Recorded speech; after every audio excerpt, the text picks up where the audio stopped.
Welcome to this month's Insights interview from the Payments Association. I'm Tony Craddock. I'm the Director General of the Payments Association, and today I'm joined by a true fintech entrepreneur, the sort of person we read about and admire, whose impressive track record and achievements are the things that make the UK the world's leading centre for fintech. His company offers current accounts and money transfer services with a difference: swift onboarding to a crisp mobile interface in 3 currencies across the EU. So please welcome founder and CEO of Monese, Norris Koppel. Hi, Tony. Hi, everybody. Really happy to be here. Looking forward to our chat. Great to have you here. Thank you so much for sparing some time and sharing your thoughts. We're going to start this interview, as we do with everyone that I have with my VIP guests, which is to ask them how they stay motivated and driven and what makes them go the extra mile when faced with balancing challenging jobs and home lives across multiple geographies. So you set up Monese almost 10 years ago, Norris. What is it that continues to motivate you? Has it really been that long? Gee. Yeah. Lots of gray hair later. Yeah, or does it feel longer? Yeah. It does, yeah. But I think it's kind of early on when you start on a journey. It's kind of everything is like super exciting and everything is new and you learn a lot, and then it kind of settles a bit, and then it's more challenging, I think, to find the balance and kind of stay focused and not give up. And I think I've seen many entrepreneurs kind of do something for a couple of years, and then basically hand the things over to somebody else and then take off and do something else. And that can also be really good. But I'm a big believer in, if you want to do something properly, it's going to take at least 10 years. And then you kind of, you know your topics, and kind of then the business is kind of more settled and so on. So, but 10 years can be a rather long time, And how do you stay kind of motivated, and how do you balance your life and so on? I think it needs work, It's you have to set some rules in place for you and the family, and some of my rules are, for example, don't travel during the weekends.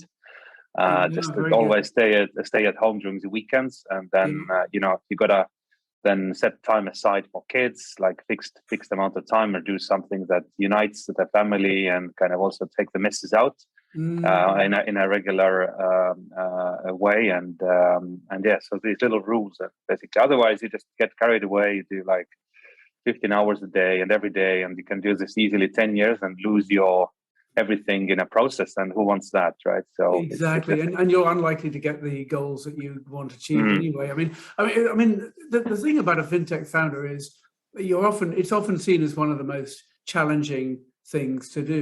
You have all sorts of different stakeholders, I suppose, with many industries, but particularly in fintech and payments, because you've got the regulators, you've got the customers, you've got the investors and suppliers. So you chose this, didn't you? Nobody told you to do this. There was no job application out there. You chose to do this. What was there in your childhood or your earlier years that perhaps prepared you to set up Monese, or perhaps even explain why you did? I think it all ended up being a bit harder than I thought, to be honest. I knew it's going to be bloody difficult, eventually, because we wanted to do something that had not been done before, ever. But I think what gave me a good sort of a head start was that originally I'm from Estonia, and Estonia was still a part of Soviet Union when I was a kid. So I clearly remember the time when there was really nothing available and everything. You needed to be really creative I remember my mother, for example, and my father creating stuff out of nothing, and kind of a really,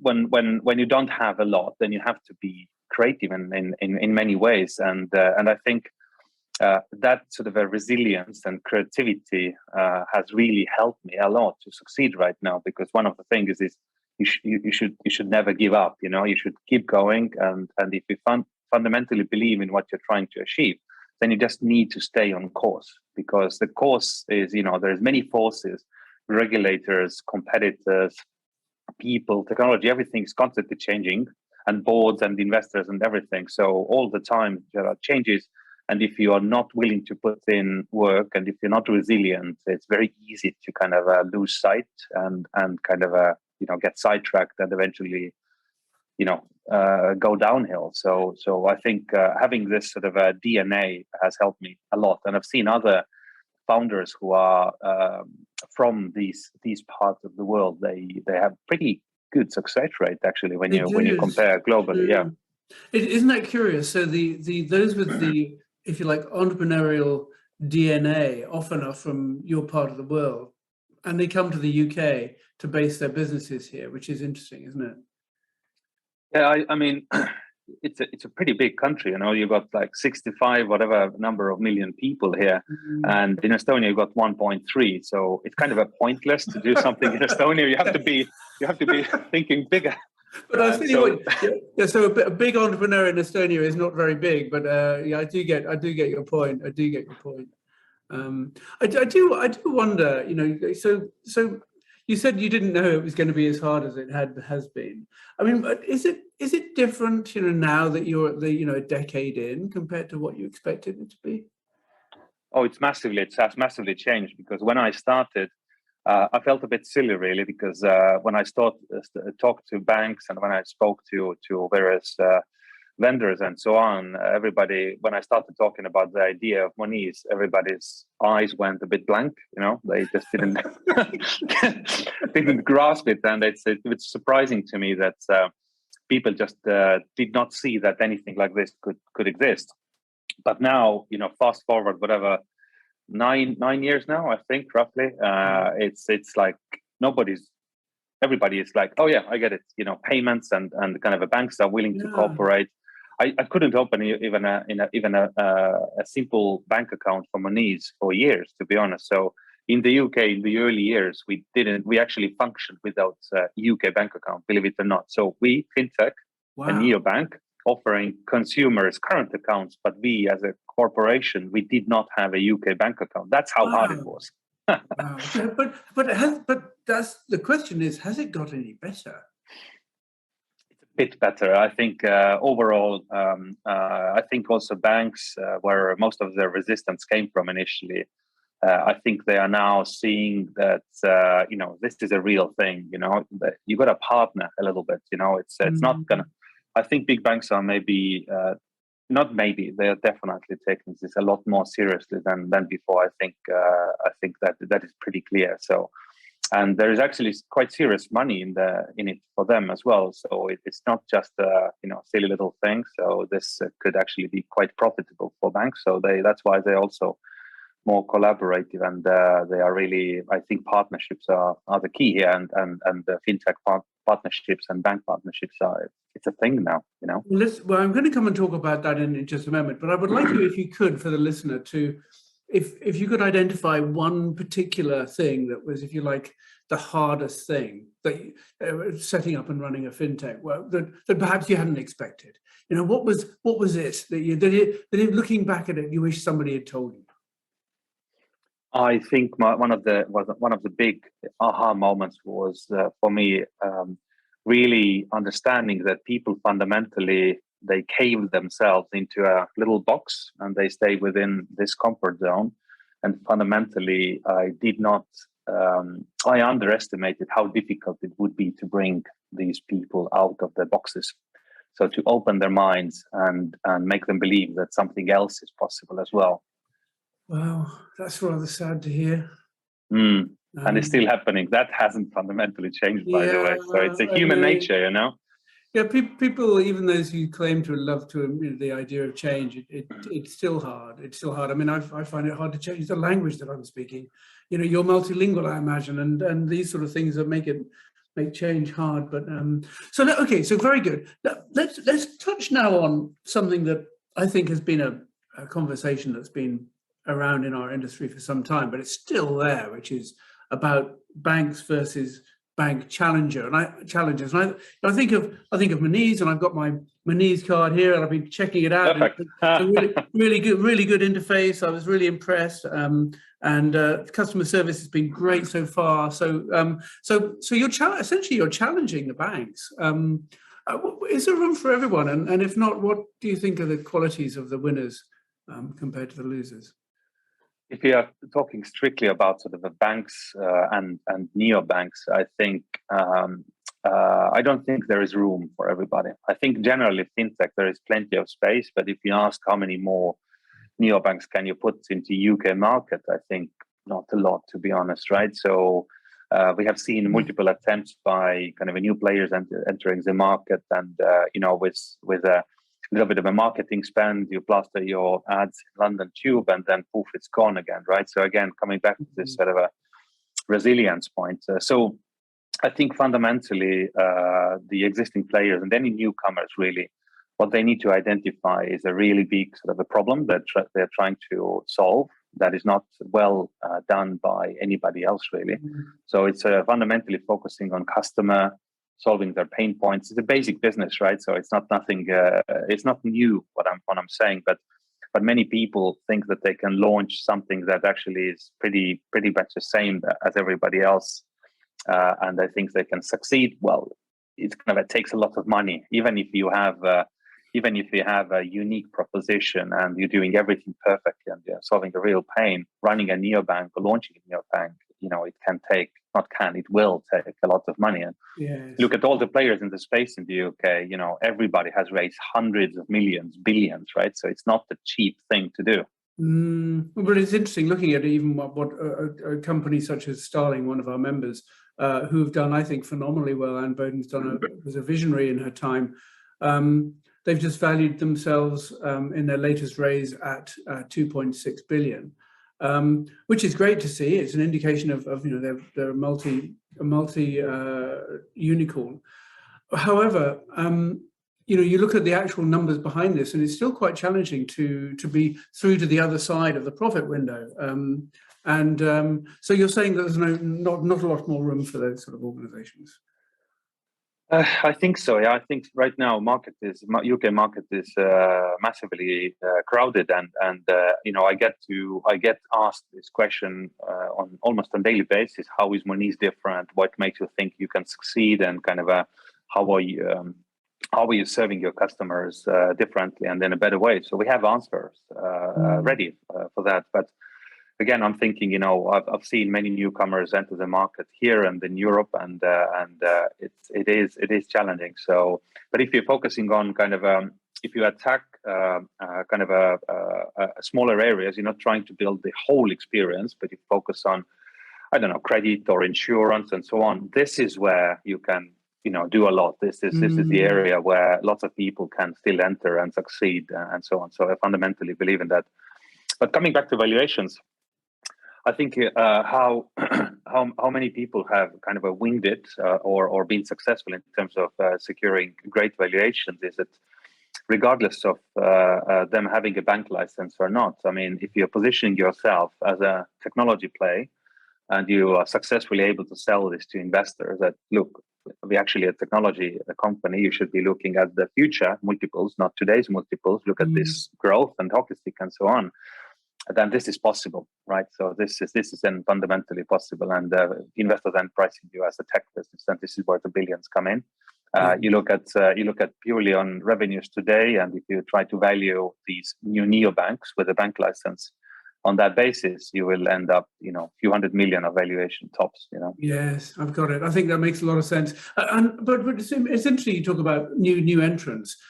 I think part of the thing is that there's still a problem to solve out there, and one of the big problems we've got, I think, is regarding financial inclusion. And your name was mentioned in a Treasury call I had the other day. They were talking about who could help refugees coming from Ukraine, and I think the industry has been concerned about financial inclusion for years. Certainly, the Payment Association, we talk a lot about the role we can play. In light of the sort of the what's going on, is this still? Do you still see this as a big problem in not just in developing countries? Yeah, definitely. I think financial inclusion takes many shapes and forms. And when I started this business, actually focusing on financial inclusion was one of the key driving motives for me. But I mean, it was few billion people in the world at the time, mostly in developing countries where financial exclusion existed. And when I look at 9 years in, I look at what's happening in the world today, and that number has dropped about by about $1 billion or so. So fundamentally, something is happening in That's a cool. That's good way. great. That's great, right? That's great. 1 billion people perhaps have been included in the financial system with all the benefits around being accessing benefits, accessing the financial system. That's great. Yeah, but coming back to, for example, Europe, and I mean, as I said, financial inclusion takes many shapes and forms. And when people talk about exclusion, typically they think about people living in underdeveloped countries, starvation and all this stuff, and that is definitely happening. But when we look at, let's say, UK, when we look at Europe, I mean, it's completely different. When we started, we fundamentally wanted to make sure that people are able to onboard and open a current account without credit checks, because that was a massive obstacle, especially if you're new to the country like I was. So you remove the credit check from the equation, and voila, as long as you do your KYC and due diligence properly, which we do, of course, then there is no reason why you can't give an account. And that was a pretty easy thing to do. Not to do, sorry, it was an easy concept. But we pulled it off, and right now it looks like it's pretty popular. But I'm not saying that mainstream. I'm not saying that it has hit mainstream yet. Incumbent banks are still doing things exactly the same way as before when it comes to customer onboarding. So I think until that changes, fundamentally we have a head start here. We neobanks, we will take that market. Because, no, it's very good. Yeah. And what have you seen in terms of the crisis in Ukraine? You posted a very emotional, thought-provoking comment on LinkedIn about this in the early stages of the war, didn't you? I mean, for me, again, coming back to the point I made earlier, is that I'm from ex-Soviet country. I have lived, Soviet times, and I have, I think, first-hand experience is what living in an occupied country means. And keep in mind that I lived my childhood. I spent almost like in happy days, right? So I was deeply into Soviet time, and it was actually we started to come out of it. So I saw only the happier times. But when you go into occupation, that must have hurt pretty badly, right? So I can sympathize with people in Ukraine, and definitely I felt like I needed to say something, because many of my team members are Ukrainians. Many of my team members also are Russians, and they are not guilty of anything. This is their governments doing this, not them. So I felt like I needed to say something, and although we can't do a lot, at least putting it on a table, what we think about things. I think at least that was important. But we also did something. It wasn't like nothing. We did something. No, absolutely. But if I mean, we've got 2 Ukrainians who we've offered a home to, and that one of them's got their visa, the other one's waiting for their visa. So we're looking forward to welcoming them here. Can I get them to open a Monese account straight away? Yeah, of course. I mean, basically the first thing we did was like, okay, people have trouble. They are escaping their country. Let's say they come to the Europe or UK. Who's going to bank them? Because they still need some sort of a money account. And if the bank account, the only one that they have is back in Ukraine, it's probably going to be a bit tough, right? So they need a fundamentally new bank account or current account. And this is where we said, okay, anybody who has Ukrainian ID should be able to onboard quickly and without any fees. And that's what we basically put on a table. And we also thought, okay, we have actually many customers who are currently in our portfolio and who are Ukrainians. So we thought, okay, they probably want to help their loved ones back in their home country. So let's remove fees from them as well. So literally today, any Ukrainian ID holder on Monese platform will be able to do everything completely for free. So it's a bit clunky still. It's a bit manual work because we haven't automated things yet. So we have to manually remove the fees later on. So, but it works. So that's very good. Well, we'll certainly get our people to give you a call. In fact, it was David Parker who championed you the other day on the call with the Treasury, saying Monese can help. So that was really good for him to do that. Well, thanks, David. We're going to talk a bit about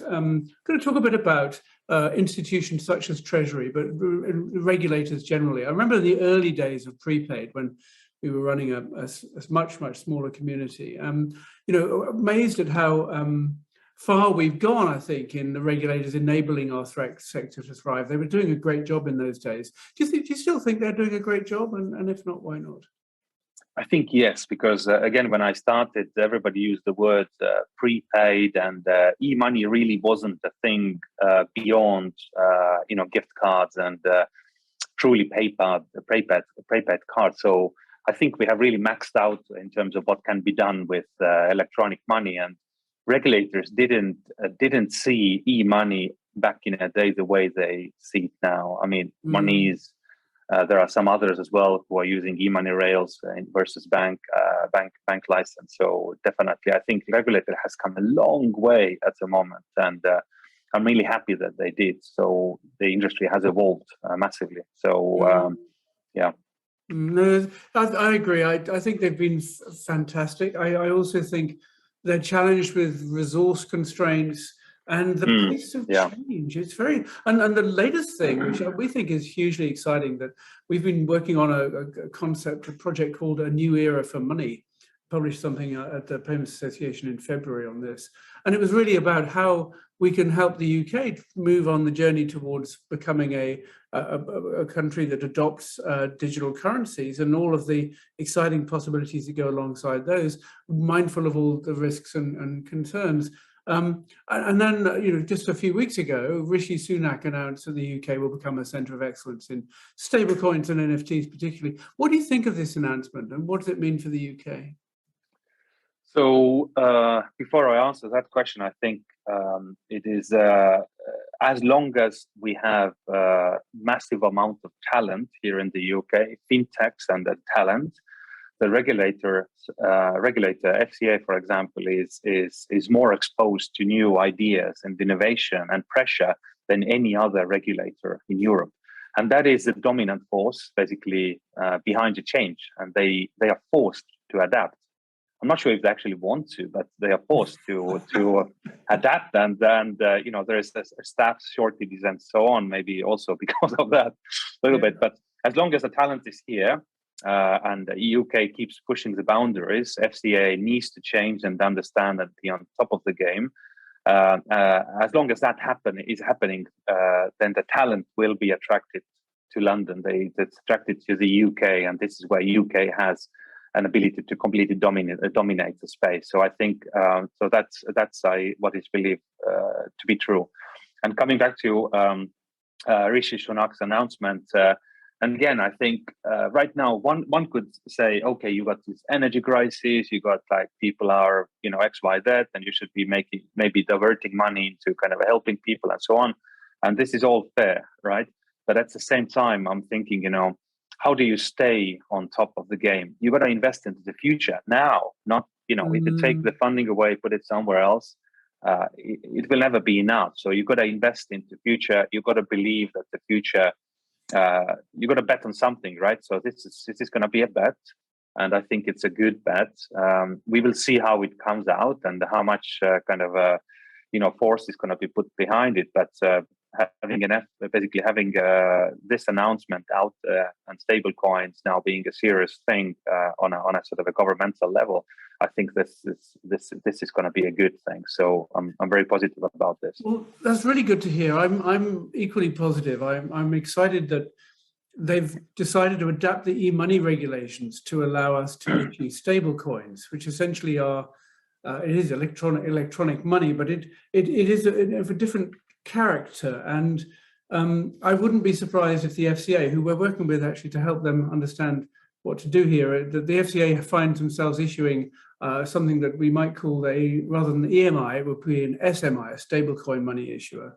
And wouldn't it be exciting if we could be the first place in Europe to be an SMI issuer and country have that regime here?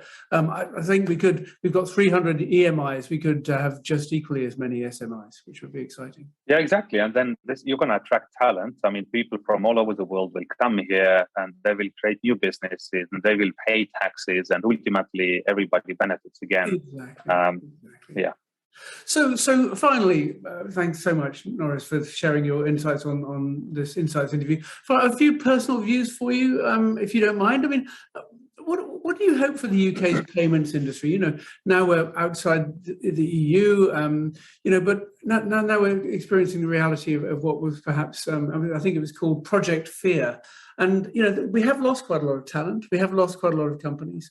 So what do you think of, what are your hopes for the future of the industry? There are so many complex things that are happening worldwide, and things that negatively impact customers, things that negatively impact companies. The world is always like this. There are ups and downs. So I think we got to stay resilient. You know, so if you know that you're doing the right thing, then you just have to stay resilient and kind of plan for the future, also the negative future.